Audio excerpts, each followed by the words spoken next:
DYFIनि field bisi berjitam songsono sal palaizaka thiri mungshikatai pandari bisingtei bobagrakor aguni borduwali amjayo sonajaka thiri mungshikatai panda aro manjaka kebangai bodoni adong manik সরকার কবে কবরে জুদা জুদা adong rok রক্তদান শিবিরে তো সবসময় একই বার্তা দিচ্ছে। এদের মধ্যে আলাদা ধরনের কী বার্তা থাকবে? বিপদাপন্ন মানুষকে সাহায্য করার জন্যে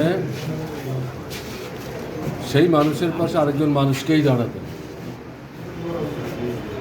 এবং রক্ত এমন একটা জিনিস যেটা কারখানায় এখনও তৈরি হয় না, দোকানে গিয়ে পাওয়া যায়। কিন্তু বাঁচিয়ে রাখতে গেলে পর অনেক সময় ডাক্তারবাবু রক্তটাকে প্রধান ওষুধ হিসাবে তিনি সেখানে প্রেসক্রাইব করেন। এটা তো মানুষের দেহ ছাড়া হবে না। তো এই যে কাজটা, এই কাজটা সারা ত্রিপুরাতে বিশেষ করে বামপন্থী মনোভাবাপন্ন ছাত্র, যুবক, মহিলা নির্বিশেষে গণতান্ত্রিক দৃষ্টিভঙ্গি সম্পন্ন যারা, তারা সবাই মিলেই নানা প্রতিকূলতার মধ্যে ত্রিপুরাতে এই কর্মসূচিটি সংগঠিত করার চেষ্টা করছেন।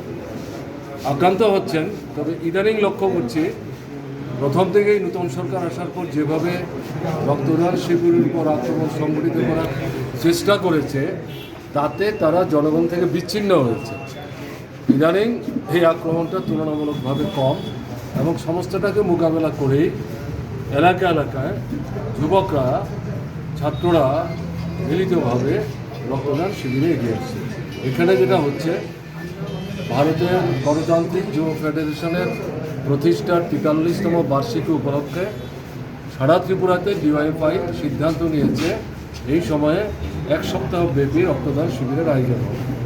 তারই অঙ্গ হিসেবে এখানে ডুকলি যে অঞ্চল কমিটি আছে ডিওয়াইএফের, তাদের একটা অংশ এই এলাকাটাতে পড়েছে, তারা এই রক্তদান শিবিরের আয়োজন করেছে।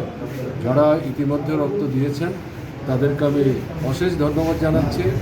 যারা রক্ত দেওয়ার জন্য অপেক্ষা করছেন, এবং আমার বিশ্বাস তারা হয়তো অধিকাংশই রক্ত দিতে পারবেন, তাদেরও সুস্বাস্থ্য কামনা করছি।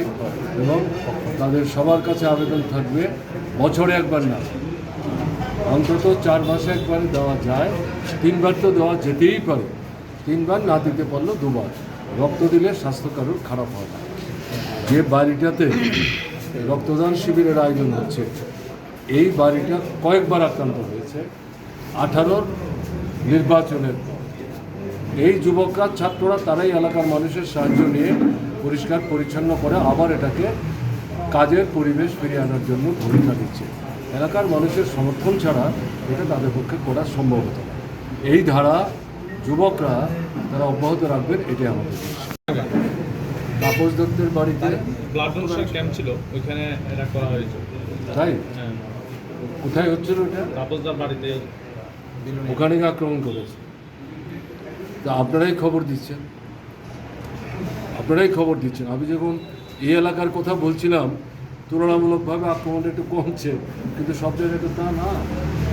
বিলোনিয়ায় রক্তদান শিবিরের আয়োজন করছে তাপস দত্ত, ওখানকার পার্টির সেক্রেটারি, এক সময়ে ছাত্রনেতা ছিলেন, যুব আন্দোলনের নেতৃত্ব করেছেন, তার বাড়িতে আয়োজন করেছে।